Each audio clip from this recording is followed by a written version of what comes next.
आप विचार करना। अच्छा, अब आप कहोगे कि हो सकता है महाराज कि परीक्षित जी गंगा की महिमा को नहीं जानते होंगे, इसलिए डुबकी नहीं लगाई। सीधा सा कारण है कि नहीं? शायद नहीं जानते होंगे इसलिए डुबकी नहीं लगाई।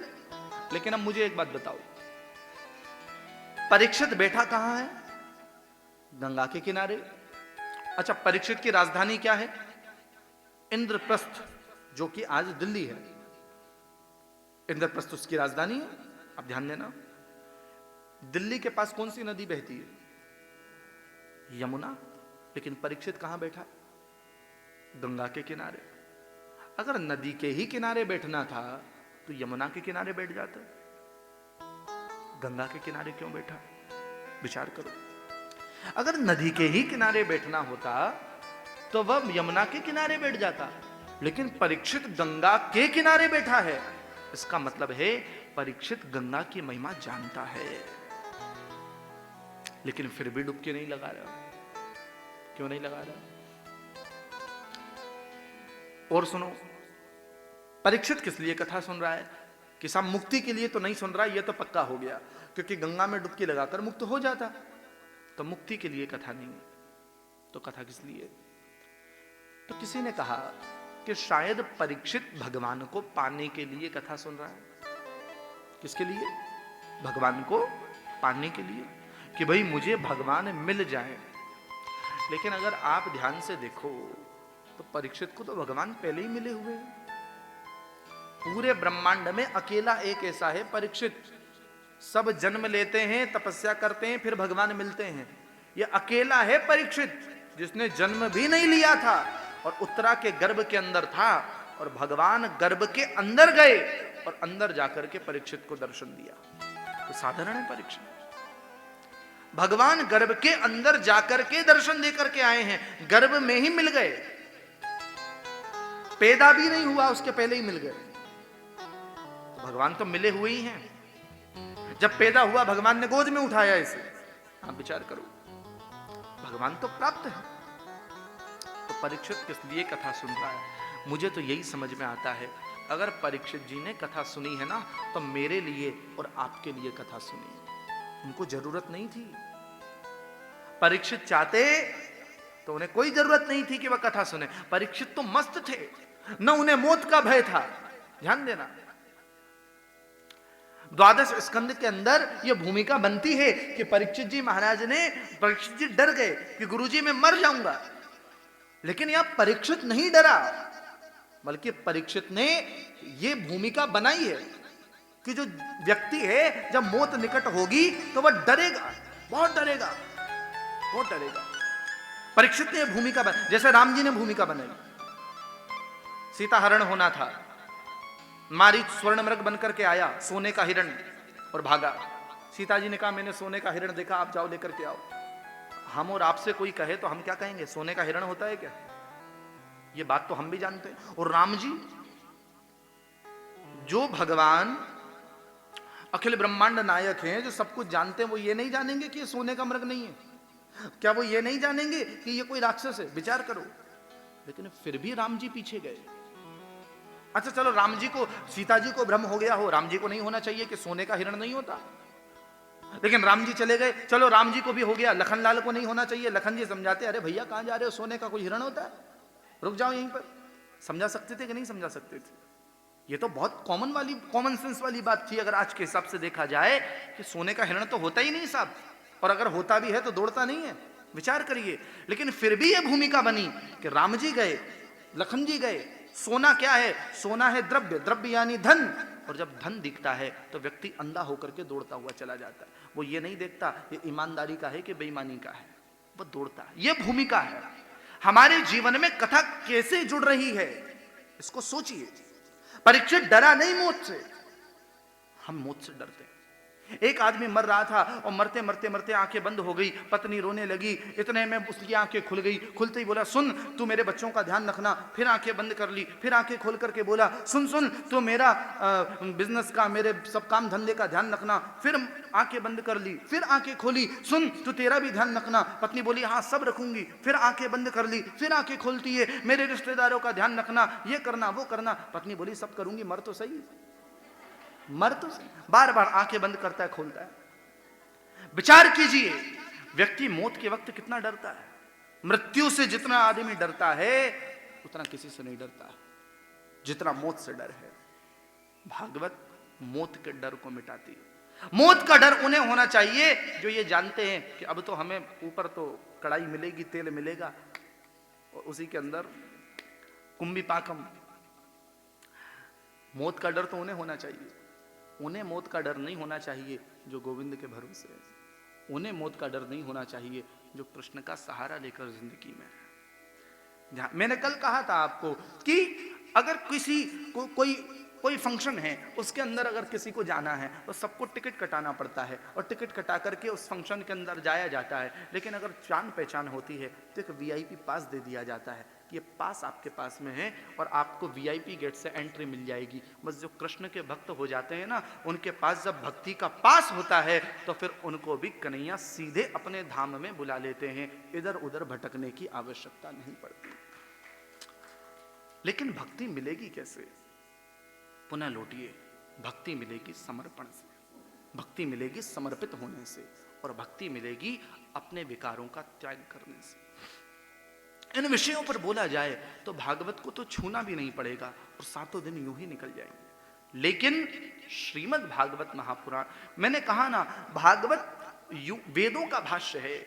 श्रीमद् भागवत में जितनी सरलता से समस्त बातों का अवलोकन हम कर सकते हैं, अन्य कोई ग्रंथ के अंदर इतनी सरलता नहीं होती। रामचरितमानस एक ग्रंथ है जिसके अंदर हम बड़ी सरलता से सब बातों का अवलोकन कर सकते हैं।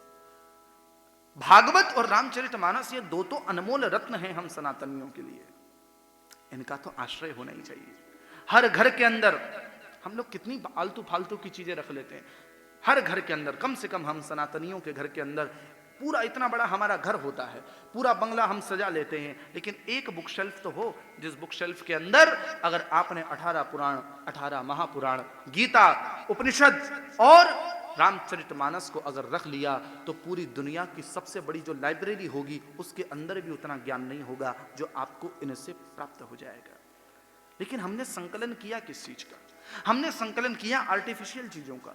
हमने गुलदस्ते भी सजा दिए, हमने गमले भी सजा दिए, हमने कोई जानवरों के फोटोज भी लाकर के सजा दिए, हमने कोई पोर्ट्रेट्स भी लाकर सजा दिए, हमने पेंटिंग्स भी लाकर सजा दी। लेकिन विचार कीजिए, पोर्ट्रेट पेंटिंग के साथ क्या हमने पुराणों को सजाना शुरू किया? विचार करें। और सजाने से कुछ नहीं होगा। बुक शेल्फ ऐसी बनवाना कि किताबें निकले भी उसमें से और निकाल करके थोड़ा उनको पलटा भी जाए। ऐसा नहीं कि केवल रख दिया और दर्शन कर दिया, हो गया काम। लेकिन कम से कम इतना भी होगा, श्रद्धा भी उत्पन्न हो जाएगी। तो फिर जहां कथा हो रही होगी उस जगह पर आपके मन के अंदर यह भाव होगा, इसी का रोज दर्शन होता है, इसी का रोज पूजन होता है, अब इसका श्रवण भी हो रहा है, तो कम से कम भाव तो उत्पन्न होगा। ऐसा विचार करें। हमारी धर्म ग्रंथों में सब कुछ है, अन्य कहीं जाने की आवश्यकता नहीं है। अरे पूरी दुनिया ने भारतवर्ष का सहारा लिया, इसलिए भारत विश्व गुरु था। लेकिन क्या विश्व गुरु था ये कहेंगे? लेकिन मैं कहूं, अगर समस्त हिंदू वैदिक सनातनियों के घर पर अगर रामचरितमानस का पाठ होता है, श्रीमद् भागवत का आश्रय लिया जाता है, तो फिर इन पुराणों का सहारा लेकर, इन वेदिकों का सहारा लेकर, वेदों के उपनिषदों का सहारा लेकर भारत पुनः विश्व गुरु स्थापित हो सकता है। इसमें कोई दो राय नहीं। कपिल के उपदेश की ओर हम सब लोग बढ़े। मैंने कहा था, हिरण्याक्ष जो है वह विकार है और लोभ के विकार को मार करके ही ज्ञान हृदय में स्थापित होता है। कथा आप जानते हैं, ब्रह्मा के पुत्र हैं कर्दम ऋषि, और कर्दम ऋषि के हृदय के अंदर विचार उत्पन्न हुआ कि मैं तो तप ही करूंगा।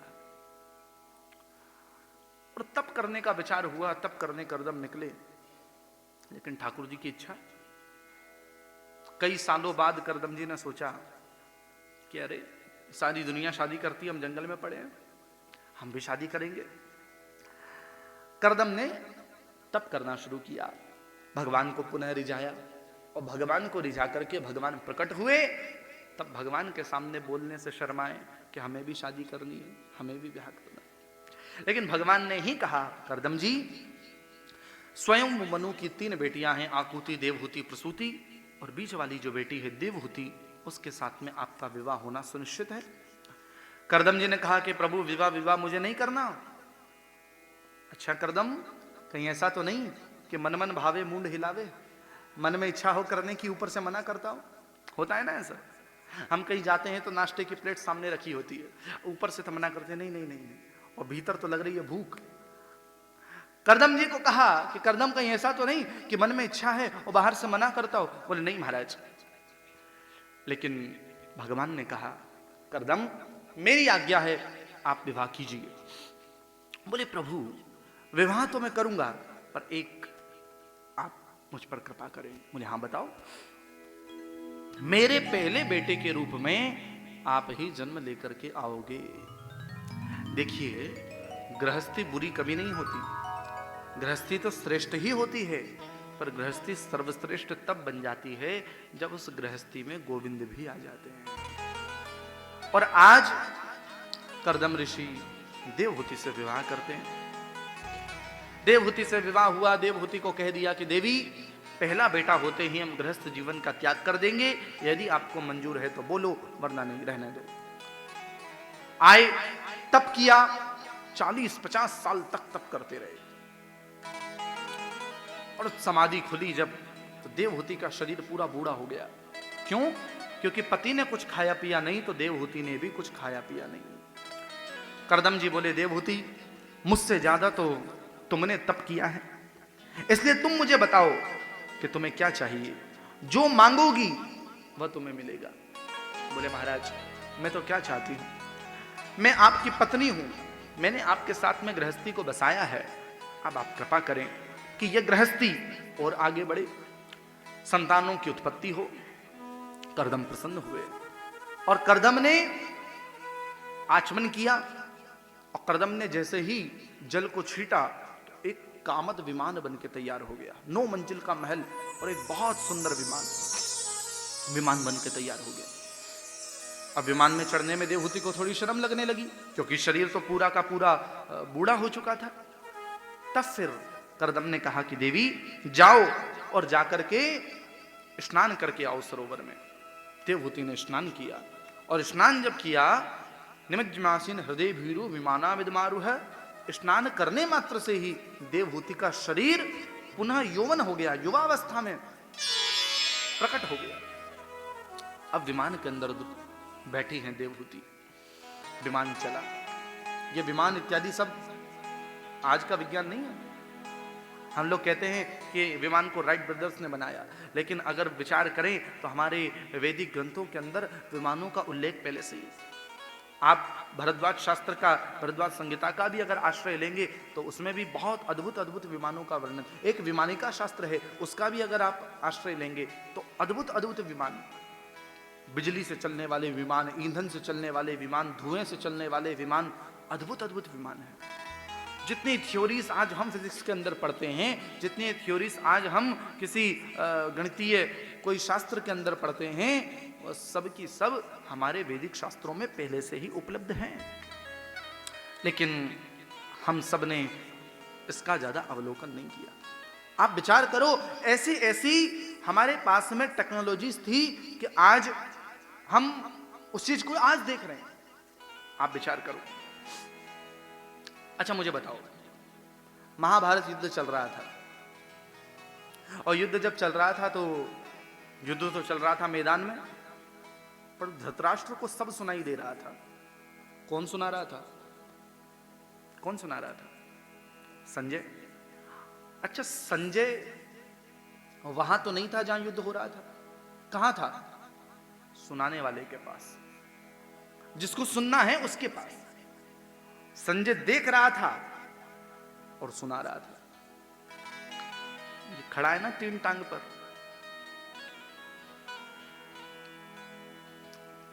ये क्या है? ये भी संजय ही है।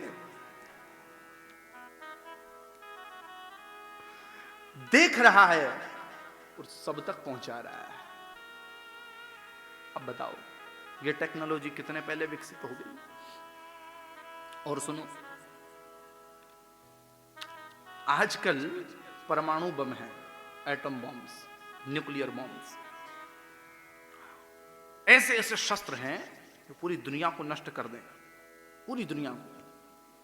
पहले नहीं थे क्या? अग्नियास्त्र, ब्रह्मास्त्र, ये सब अस्त्र ऐसे थे जो सर्वनाश कर दे, ऐसे ऐसे अस्त्र। लेकिन पहले के अस्त्र में और आज के अस्त्र में बड़ा अंतर है। मैंने आपको कथा सुनाई थी कल। अश्वत्थामा ने बाण मारा कि उत्तरा के गर्भ के अंदर जो परीक्षित हैं वो परीक्षित मर जाए, परीक्षित को हानि हो जाए। और बाण जब मारा तो किसके लिए मारा? उत्तरा के गर्भ में जो परीक्षित है वो मरे। इससे क्या? बोले उत्तरा के गर्भ में जो बैठा हुआ परीक्षित है वह परीक्षित मरेगा, उत्तरा मरेगी नहीं। वह परीक्षित ही मरेगा, उत्तरा नहीं मरेगी। और आज क्या होता है? वो खुद की बंदूक साफ कर रहे थे और साफ करते करते चल गई, वो गोविंद आए, विचार करिए। कामद विमान के अंदर देवहूति बैठी और देवहूति कर्दम ऋषि के साथ में विमान के अंदर बैठ करके विहार किया। 9 कन्याओं की प्राप्ति हुई। मांगा तो था कि जैसे ही बेटा होगा तो वह बेटा का त्याग करके कर्दम जी चले जाएंगे। लेकिन भगवान की इच्छा कुछ और थी। बेटा एक भी नहीं हुआ, बेटियां हो गई 9। सती अनुसुईया का नाम आपने सुना होगा। ये सती अनुसुईया भी कर्दम ऋषि की बेटी हैं, जो अत्रि ऋषि के साथ ब्याही और जिनके यहां भगवान ब्रह्मा विष्णु महेश तीनों ही अवतार लेकर के पधारे। अब एक दिन कर्दम जी ने सोचा कि बाहरे भाई कर्दम, तुम तो पड़ गए चक्कर में। तुमने कहा था कि एक बेटा होगा और गृहस्थी का त्याग कर दोगे, बढ़िया आराम से जंगल में मस्त रहते, भजन करते। तो यहां लालन पालन इन सब के अंदर। एक दिन एक ऋषि आए, अपने साथ 9 साधु लेकर के आए। कर्दम जी ने 9 कन्याओं का विवाह उन 9 साधुओं से करा दिया। देवहूति को बोले कि देखो भैया हमारा हो गया दायित्व पूरा, अब हम चलते हैं। देवहूति ने कहा कि प्रभु एक बेटा और हो जाए। तब कर्दम को ध्यान आ गया, भगवान ने कहा था कि सहाहम स्वांश कलयाः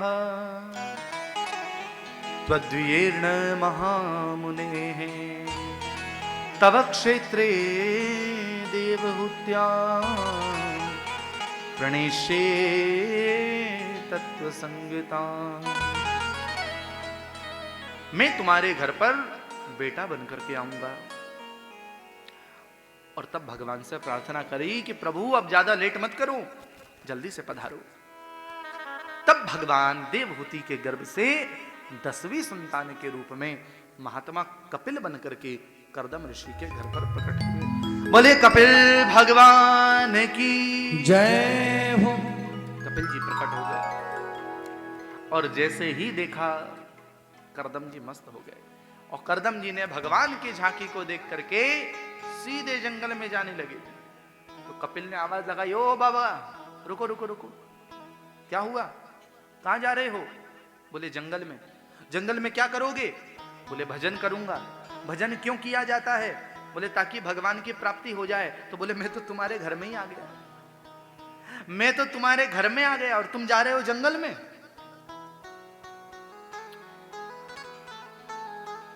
कपिल जी कहने लगे, कर्दम जी कहने लगे, प्यारे एक बात कहूं? बोले हाँ। बोले तुम्हें पाने में वो मजा नहीं है जो तेरे लिए तड़पने में मजा है। तुझे पाने में वो मजा नहीं है जो तेरे लिए तड़पने में मजा है। आप मिल गए ये तो बहुत सुंदर बात है, लेकिन आप जब मिल गए तो क्या चीज पता पड़ी? पता ये पड़ी कि तू तो मिल गया, पर तेरे लिए जो हम रोया करते थे, तेरे लिए जो हम तेरी याद में तड़पा करते थे, उस तड़प का भी एक अलग मजा था। अरे मंजिल तो मिल ही जानी है, पर यात्रा का भी तो मजा है। हम लोगों को यहां से अगर किसी पर्यटक स्थल पर जाना है, कहीं घूमने जाना है, हमें यहां से केरला जाना है, तो केरल पहुंचने पर तो अपना मजा है, लेकिन वहां तक की यात्रा में भी तो मजा है। यात्रा का एक अपना मजा होता है। अच्छा, मुझे तो लगता है कि मंजिल पर पहुंचने के बाद में कई बार मंजिल भूल जाते हैं, लेकिन जब तक मंजिल तक नहीं पहुंचते तब तक मंजिल दिल में रहती है। ऐसा होता है कि नहीं होता? मैं हमेशा ये कहता हूं, कथा आपके जीवन में यह स्थिति को पैदा करेगी।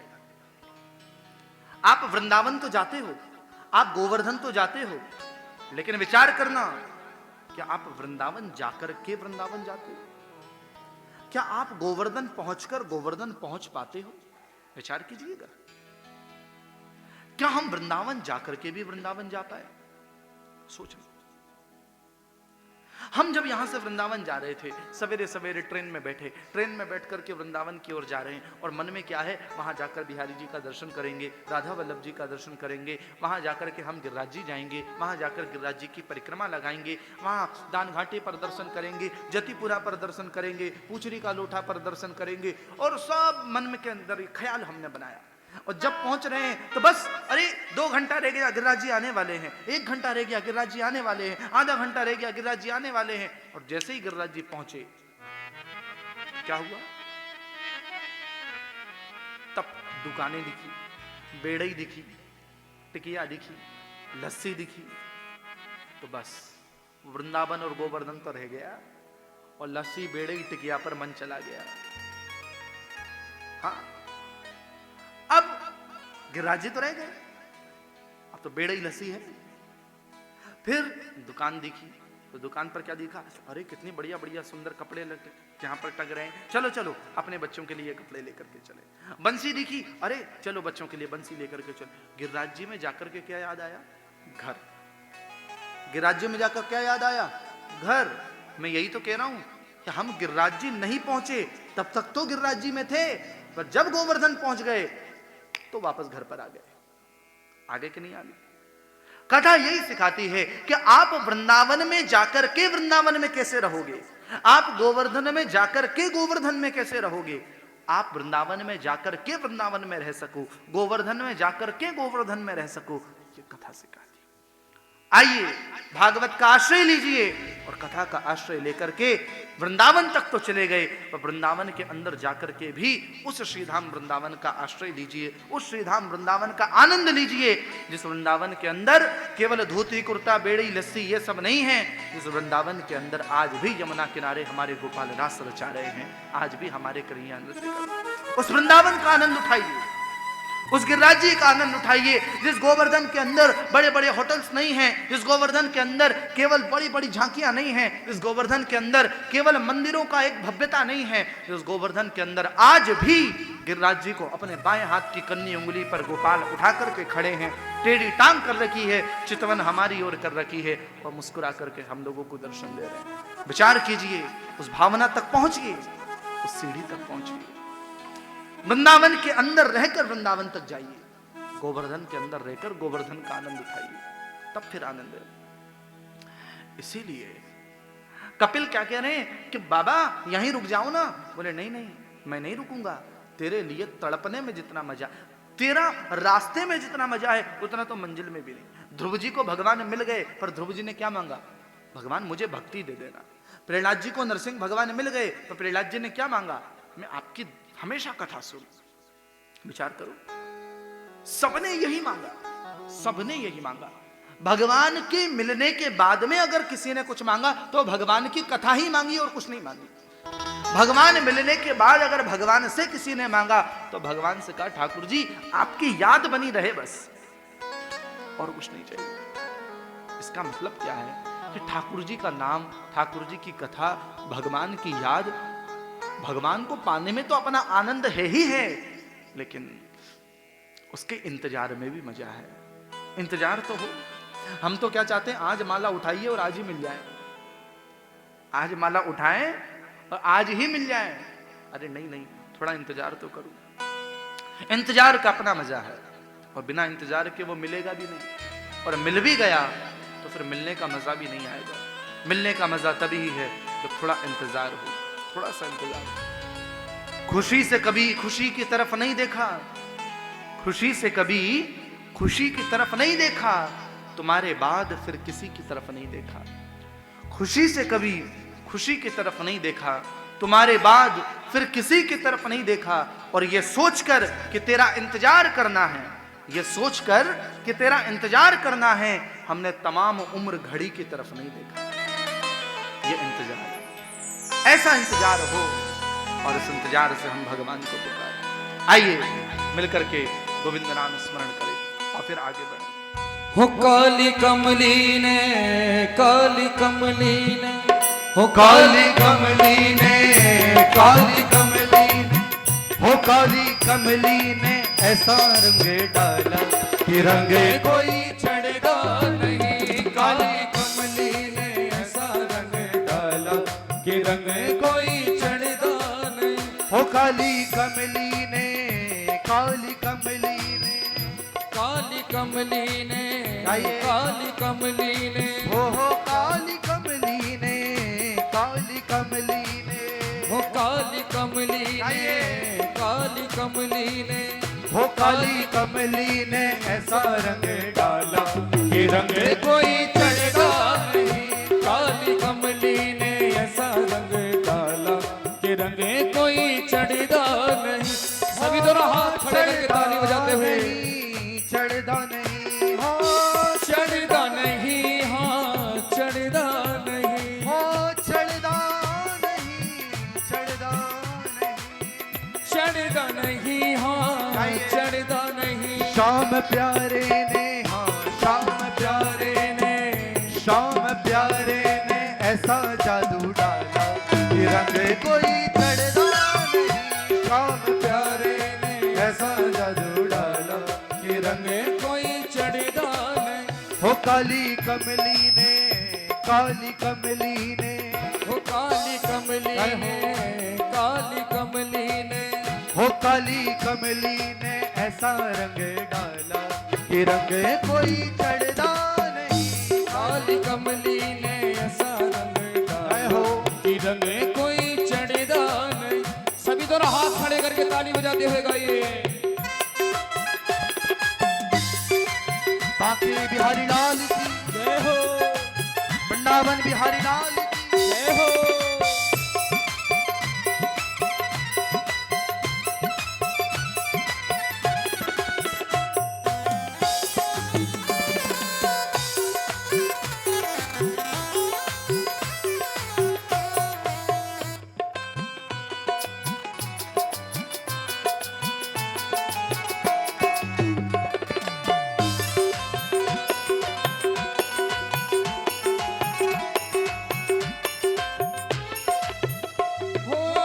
रूप भी काला रंग भी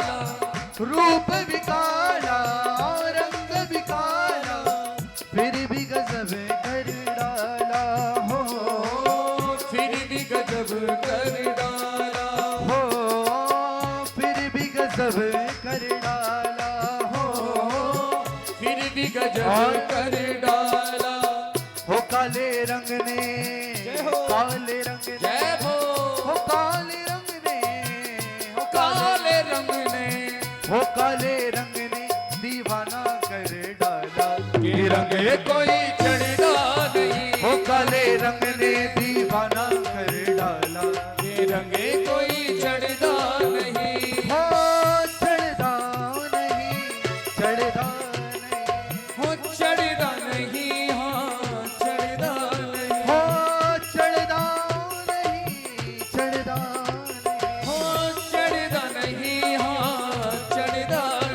काली कमली ने, हाँ काली कमली ने, हो काली कमली ने, काली कमली ने ऐसा रंग डाला कि रंगे कोई चढ़दा नहीं। काली कमली ने, ऐसा रंग डाला कि रंगे कोई चढ़दा नहीं।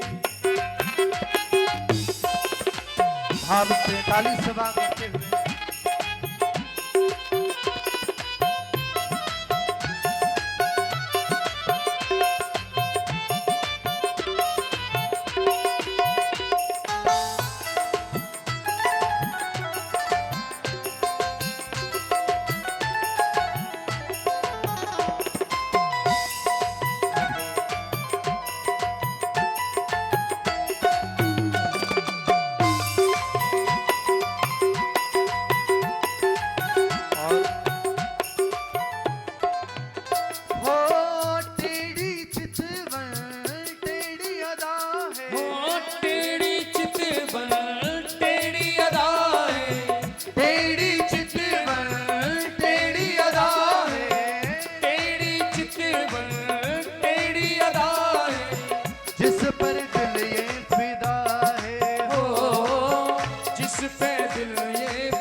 शाम प्यारे ने, हाँ शाम प्यारे, जय हो शाम प्यारे ने, शाम प्यारे ने, हो शाम प्यारे ने ऐसा जादू डाला कि रंग कोई चढ़दा नहीं। हो शाम प्यारे ने ऐसा जादू डाला कि रंग कोई चढ़दा नहीं।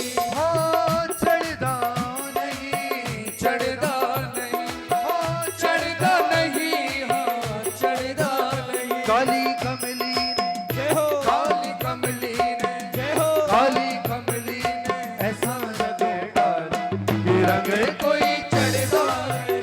काली कमली ने ऐसा रंग डाला कि रंगे कोई चढ़दा नहीं।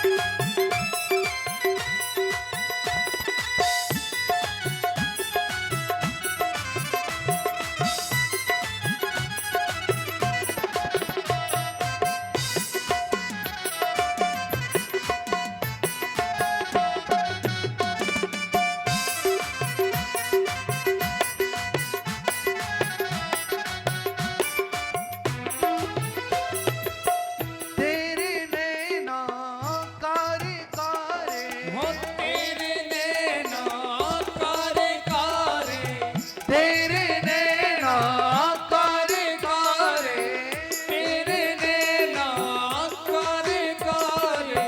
हम पे ये जादू कर डारे हो, हम पे जादू कर डारे हो हम पे जादू कर डारे हो, हम पे जादू कर डारे। हो तेरे नैना कारे कारे, तेरे नैना कारे कारे। हम पे जादू कर डारे हो, हम पे जादू कर डारे, हो हम पे जादू कर डारे हो, हम पे जादू कर डारे। तेरी नजरों ने, हो तेरी नजरों ने, हो तेरी नजरों ने, हो तेरी नजरों ने, हो तेरी नजरों ने, तेरी नजरों ने ओ तेरी नजरों ने हमें मार डाला कि रंगे कोई चढ़दा नहीं। ओ तेरी नजरों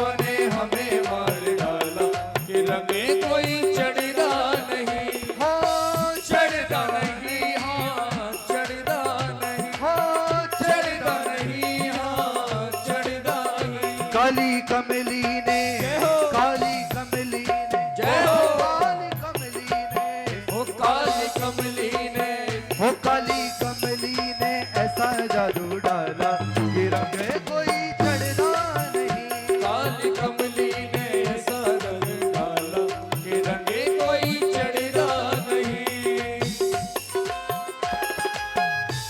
जय हो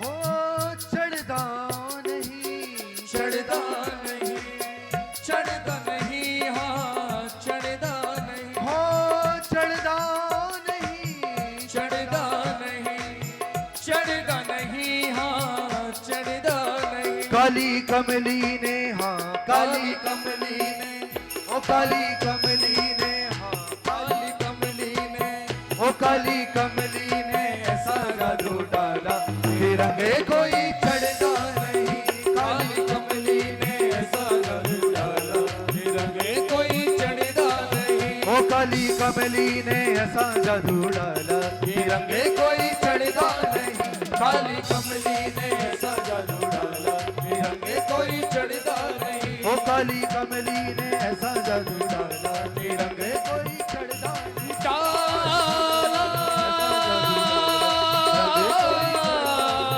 काली कमली ने ऐसा रंग डाला काली कमली ने काली कमली ने काली कमली ऐसा रंग रंगे कोई चढ़दा नहीं रंगे कोई चढ़दा नहीं कि चढ़दा नहीं हाँ चढ़दा चढ़दा नहीं हाँ चढ़दा नहीं हो काली कमली ने हाँ काली कमली ने ऐसा रंग डाला कि रंग रंग कोई चढ़दा नहीं हो शाम प्यारे ने हो शाम प्यारे ने ऐसा जादू डाला कि कि रंग कोई चढ़दा नहीं बोल वृंदावन बिहारी लाल की जय राधे रानी सरकार की जय हो जय जय श्री राधे जय जय श्री राधे हमारे जीवन का ये उद्देश्य भी बन जाए, ये भाव भी बन जाए और ये विश्वास भी हो जाए कि ठाकुर जी दुनिया वाले हमें चाहे जो कहते रहें। अच्छा पता है दुनिया जो ज्यादा माला फिरता है, ज्यादा तिलक छापा कर लेता है, ज्यादा कथा सुनता है, ज्यादा, तो दुनिया उसे थोड़ा पागल कहने लगती है। पर मैं एक बात कहूं, अगर किसी ने पागल कहना शुरू कर दिया तो समझ लेना कि भक्ति चालू हो गई। भक्ति का पहला इनाम ही है कि तुम्हें पागल कहा जाए, पहला इनाम। लेकिन विश्वास रख, लगता है देखने में खस्ता हाल है हम, लगता है देखने में खस्ता हाल है हम, जो जहन में भी ना आए वो ख्याल है हम। लगता है देखने में खस्ता हाल है हम, जो जहन में भी ना आए वो ख्याल है हम। पर गरीब मत समझना हमें दुनिया वालों, उसके इश्क की दौलत से माला माल हैं हम। वह हमसे प्रेम करता है, हम उससे प्रेम करते हैं। महात्मा कपिल कर्दम ऋषि को कहते हैं कि पिताजी आप मत जाइए वन में, लेकिन कर्दम ने यही कह दिया कि प्यारे तुझे पाने में तो मजा है, पर तेरे लिए तड़पने में भी मजा है। और यही भाव को कर्दम ऋषि ने अपने मन के अंदर स्थापित किया और वन की ओर गए। आगे महात्मा कपिल विराजमान हैं और माता देवहूति ने आज कपिल जी को सुंदर स्नान कराया और स्नान आदि कराने के बाद कपिल को एक छोटी सी व्यास गद्दी पर बैठा दिया और क्या कहा कि हे प्रभु एक कृपा करो। बोले क्या मां? यहीं से शुरू होता है भागवत में कपिल और देवहूति संवाद कि निर्विण्णा नितरान भूमन सजन्द्रियतर्षणा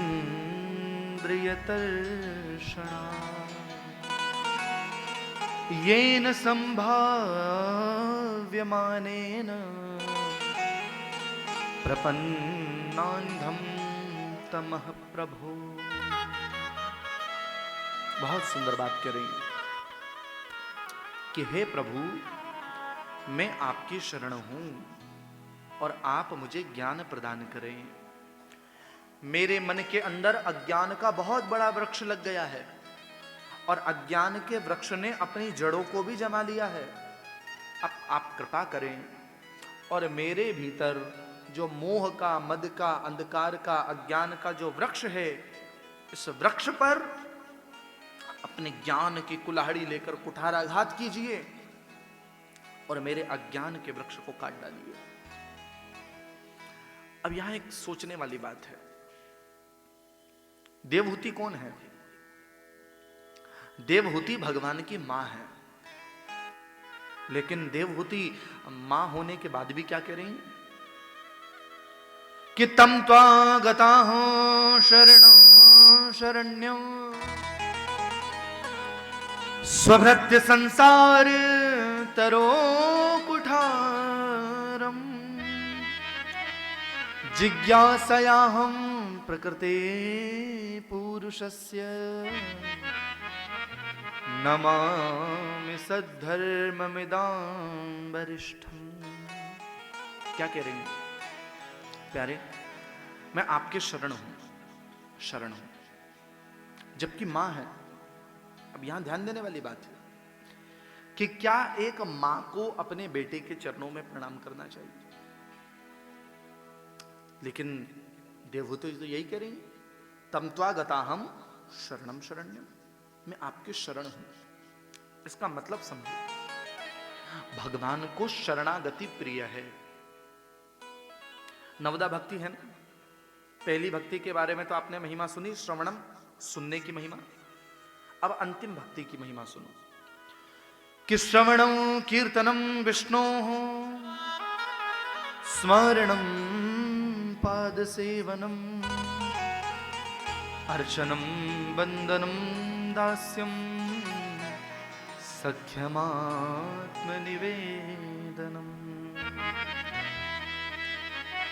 पहली भक्ति है सुनना, दूसरी है कीर्तनम, कीर्तन करना, तीसरी है विष्णु स्मरणम, भगवान का स्मरण करना, पाद सेवनम, चरणों की सेवा करना, चौथी भक्ति, अर्चनम पांचवी भक्ति, वंदनम छठवीं भक्ति, दास्यम सातवीं भक्ति, सख्यम आठवीं भक्ति और आत्मनिवेदनम नवी भक्ति। या यूं कहें ये 9 भक्ति के प्रकार हैं।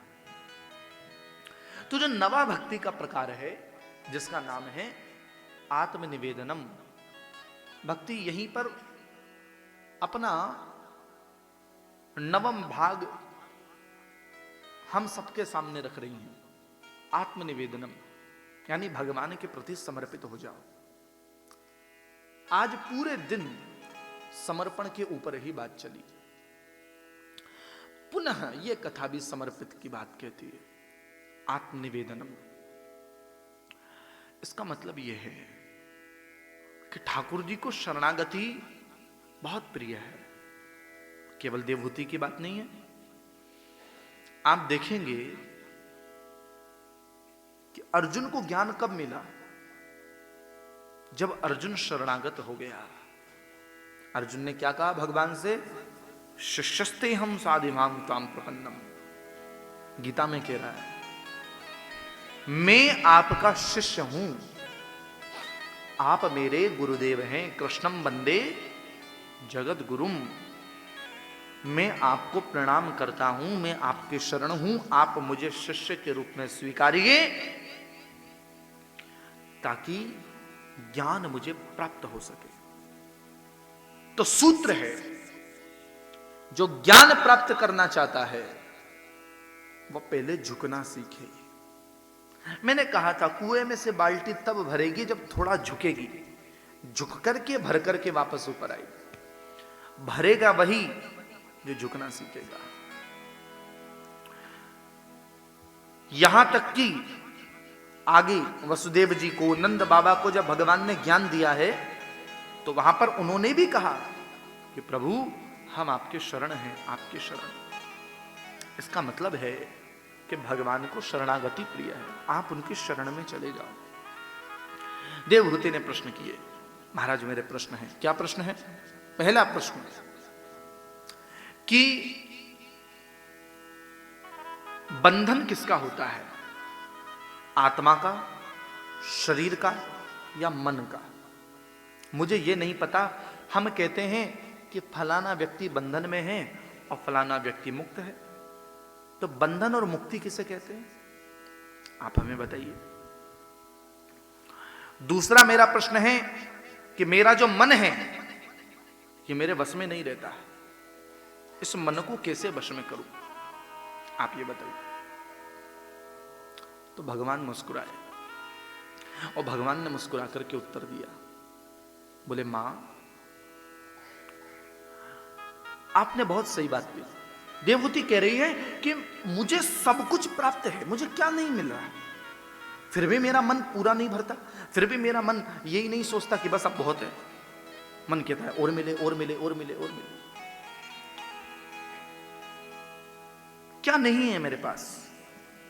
मेरे पति देखो महात्मा करदम, मेरे ससुर देखो ब्रह्मा जी, मेरे पिता देखो स्वयंभू मनु, अरे मेरा बेटा देखो पूरी जगत का नियंता भगवान मेरा बेटा बनकर आ गया। ऐश्वर्य की बात करें तो मेरे पास कामद विमान है, जहां बैठती हूं जहां चाहती हूं उड़कर ले जाता है। क्या कमी है मेरे पास? 9 गुणवती कन्याएं हैं, अनुसैया जैसी मेरी बेटियां हैं, पर फिर भी मेरा मन ऐसा लगता है और मिले और मिले और मिले। मेरा मन वश में कैसे? मैंने फिर कहा ये कथाएं हमारे लिए है।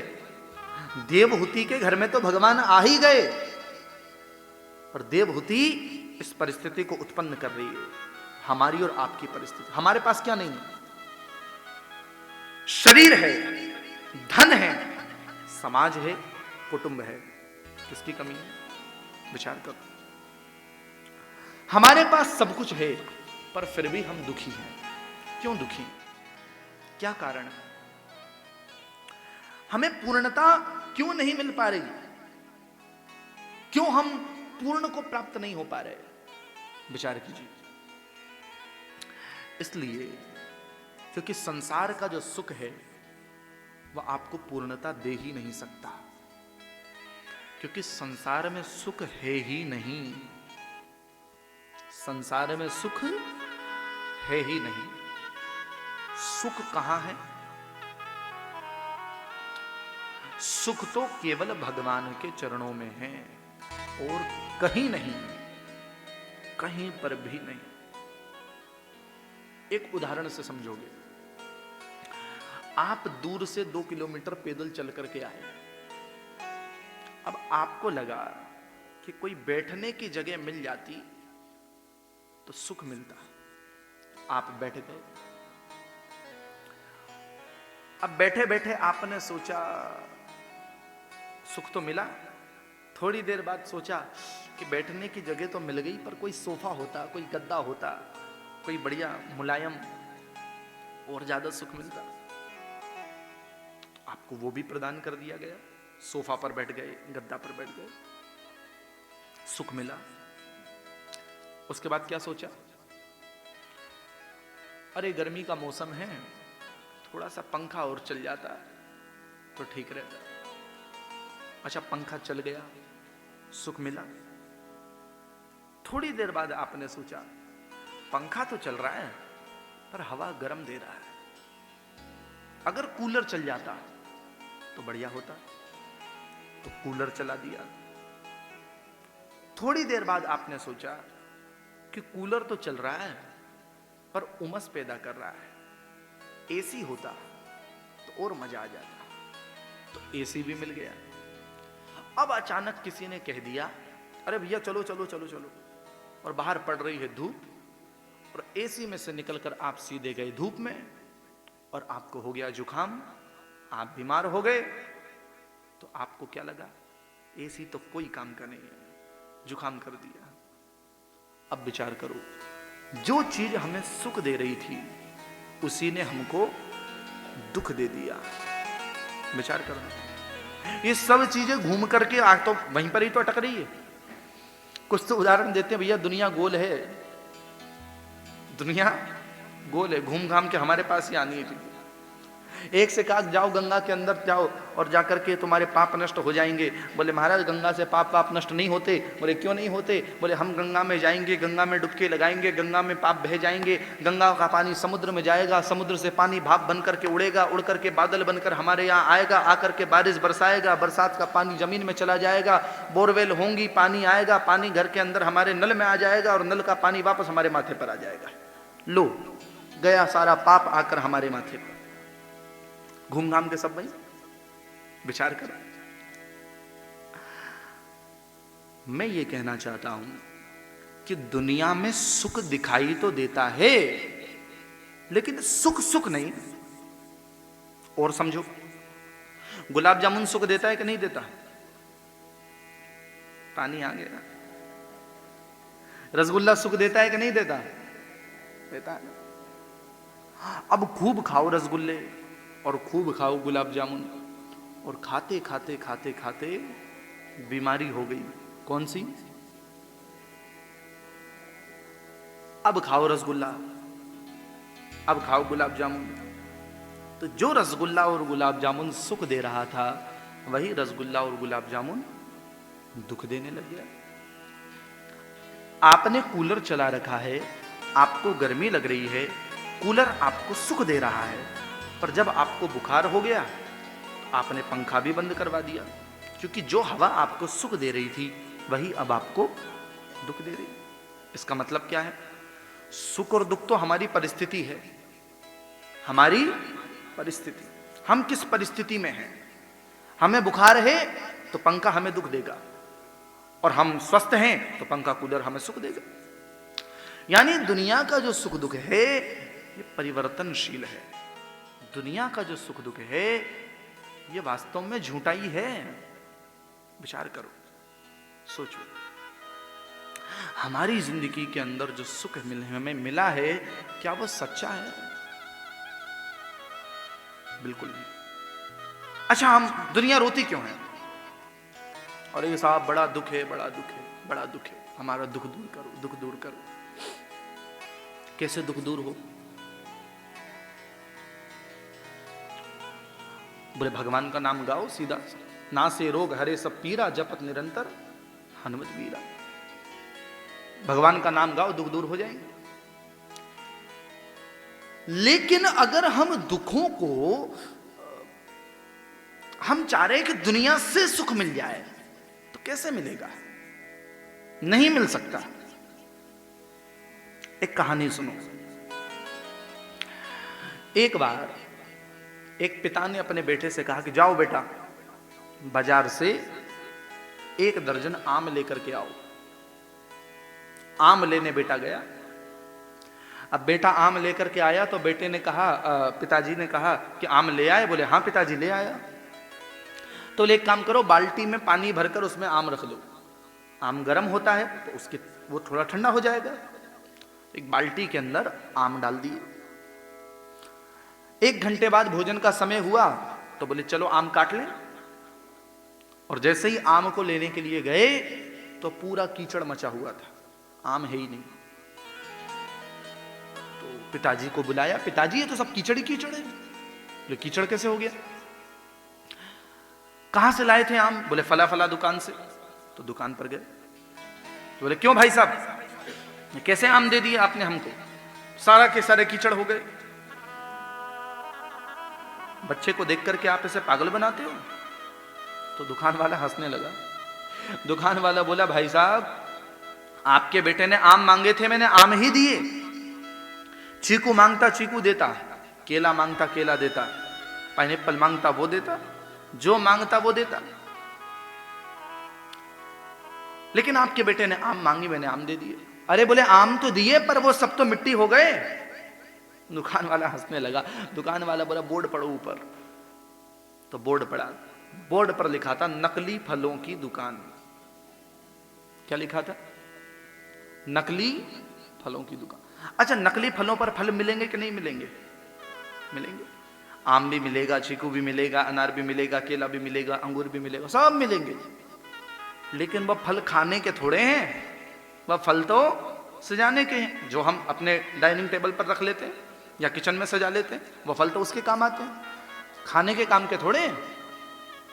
फल तो हैं लेकिन फल में स्वाद नहीं है। अच्छा, इसमें गलती किसकी है? जिसने खरीदा उसकी या जिसने बेचा उसकी? जिसने खरीदा उसकी। जो खरीद रहा है उसे ऊपर बोर्ड पढ़ना चाहिए था। बोर्ड में क्या लिख रहा है? बोर्ड में लिखा हुआ है नकली फलों की दुकान।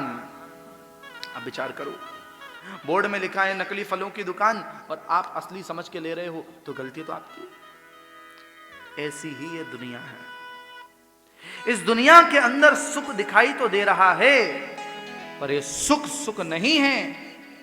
ये ऊपर से सुख दिखाई देता है पर इसके अंदर तो दुख ही छिपा हुआ है। बोर्ड लगा हुआ है, बोर्ड पढ़िए और फिर दुनिया में व्यवहार करिए। कहां लगा है बोर्ड? श्रीमद् भगवत गीता में भगवान कह रहे हैं दुखालयम शाश्वतम। ये भागवत, ये दुनिया कैसी है? दुख का आलय है। इसमें दुख ही मिलेगा और कुछ नहीं मिल सकता। थोड़ी देर के लिए आप सुखी हो सकते हैं पर कितनी देर के लिए? विचार कीजिए। आप अपनी जिंदगी में किस चीज से खुश हुए और कितनी देर के लिए हुए? आपने नया घर खरीदा, बहुत खुश हुए, पर कितनी देर के लिए? आपने नई गाड़ी खरीदी, बहुत खुश हुए, पर कितनी देर के लिए? आपने नया बिजनेस स्टार्ट किया, आप बहुत खुश हुए, पर कितनी देर के लिए? यह शाश्वत नहीं है। लगातार मिलने वाला सुख नहीं है। लगातार सुख कहां मिलेगा? लगातार सुख भगवान के चरणों में ही मिलेगा, अन्य किसी भी जगह नहीं मिल सकता। लगातार सुख तो भगवान से ही प्राप्त होगा। और फिर अगर जिंदगी में दुख भी मिलेगा तो भी आप सुखी रहोगे। राजस्थान की महारानी श्रीमती मीराबाई और राजा महाराजा हुए होंगे, लेकिन वास्तव में असली रानी तो मीरा ही हुई, जो भक्ति की रानी हुई। विचार कीजिए, उस राजस्थान की रानी मीरा ने अपना सब कुछ भगवान को सौंप दिया, सब कुछ। विचार कीजिए, छोटी सी मीरा, जरा सी, बाहर बारात निकल रही है। मां, ये किसकी बारात है? बेटा, ये तेरी सहेली की बारात निकल रही है, उसको लेने के लिए दूल्हा आया है। मां, दूल्हा कौन है? वो जो घोड़ी पर बैठा है ना, दूल्हा है। मां, क्या मेरी भी शादी होगी? हाँ बेटा, तेरी भी शादी होगी। कब होगी? कौन होगा मेरा दूल्हा? छोटी सी बच्ची मीरा मां क्या समझाए? तो मां अंदर ले गई। अंदर मंदिर था, मंदिर में मुरली बजाते हुए गोपाल जी विराजमान थे और मां ने इशारा करके कह दिया, वो देख, वो तेरा दूल्हा है और तू उसकी दुल्हन है।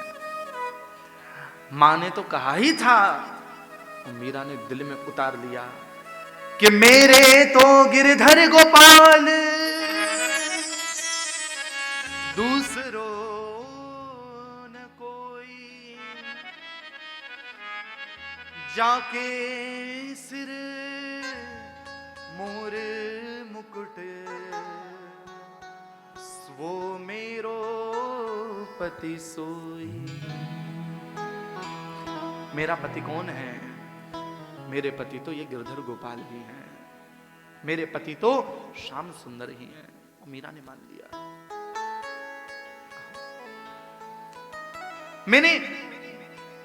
मीरा कहती है मेरी शादी हो गई गोविंद से, विवाह हो गया। किसी ने कहा झूठ बोल रही है, कहां शादी हुई तेरी बता। मीरा बोली हुई है। कहां हुई? कि माई माई मारू सुपना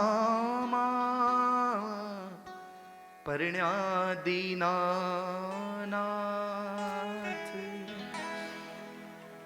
कि माई माई मारू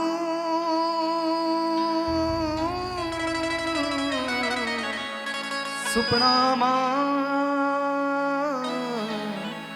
परिण्या दीनानाथ। मेरी शादी हुई है। कहां हुई शादी? बोले सपने में शादी हुई। किससे शादी हुई? बोले मेरी शादी नंद नंदन घनश्याम श्री बांके बिहारी लाल से हुई। अच्छा मीरा, क्या सपने में दूल्हा बनकर के गोपाल आए? बोले बिल्कुल, दूल्हा बनकर के हमारे नंदलाल पधारे। कौन कौन आया? क्या बारात आई थी? बोले हाँ बिल्कुल आई थी। कौन आया? कि 56 कोटा जना पधार्या। 56 करोड़ बाराती आए। कि 56 कोटा जना पधार्या।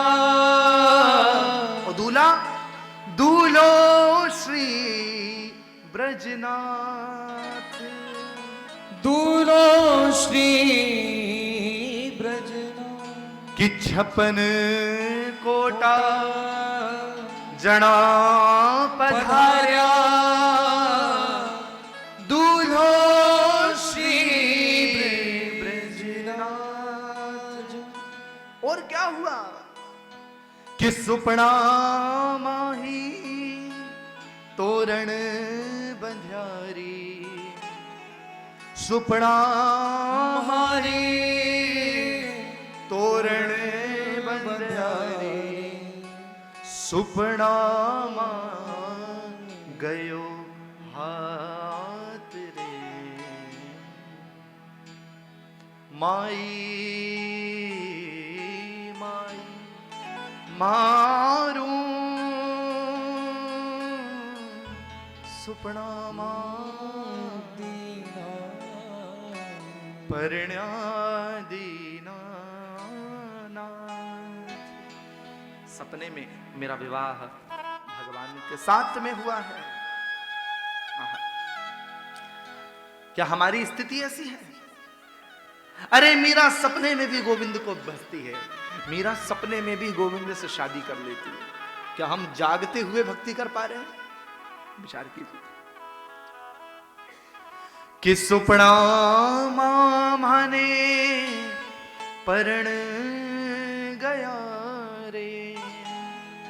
सुपना माने परण गया रे।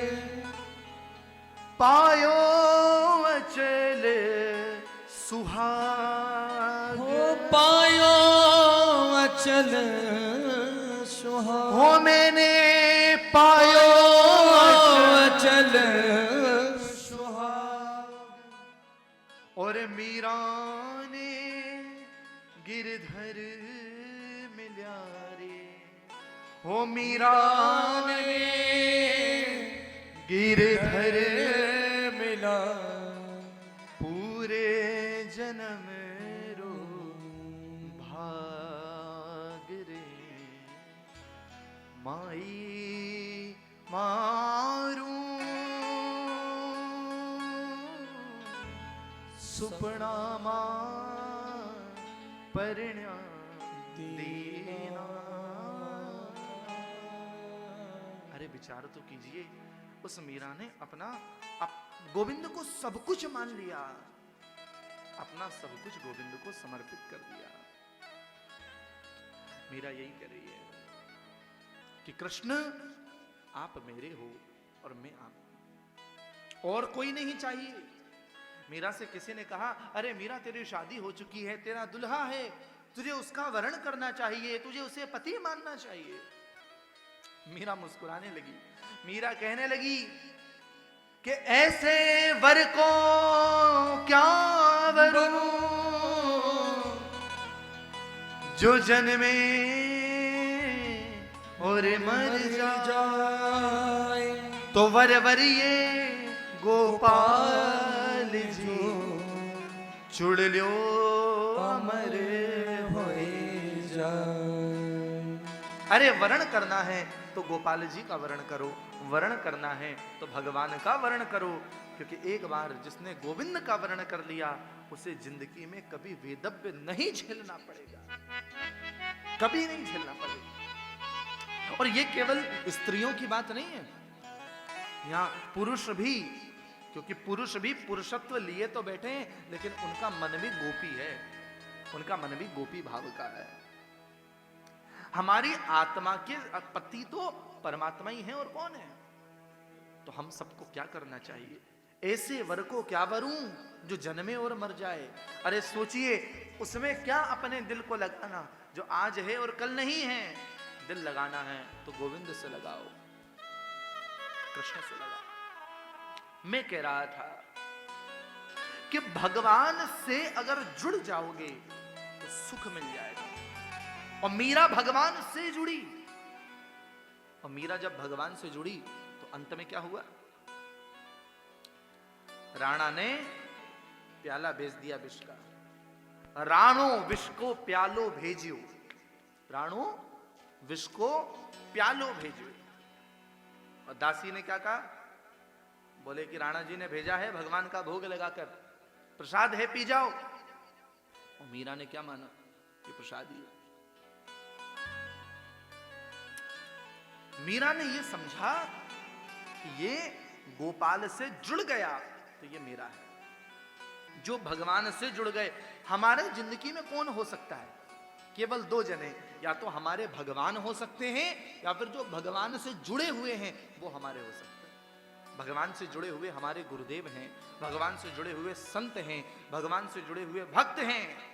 या तो वो भक्त हमारे हो सकते हैं, या फिर गुरुदेव हमारे हो सकते हैं, या केवल भगवान हमारे हो सकते हैं, और कोई। विष का प्याला राणा ने भेजा, पर भगवान से नाम जोड़कर भेजा कि भगवान का भोग है। मीरा ने प्याला पिया। अच्छा, विष का प्याला पीने से क्या होता है? क्या होता है जहर पीने से? मर जाते हैं ना। जहर तो दुख ही देता है, लेकिन क्या मीरा को दुख मिला? राणो विष को प्यालो भेजियो। मीरा को क्या हुआ? मीरा मरी नहीं, पीवत ही मीरा हंसी रे।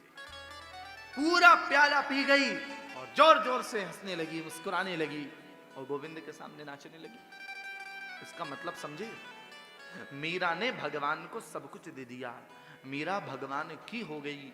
इसलिए मीरा को अगर दुनिया ने दुख भी देना चाहा तो वह दुख भी दुख नहीं दे पाया। जहर जो मारने का काम करता, उस जहर ने मीरा के चेहरे पर मुस्कुराहट ला दी। विचार कीजिए।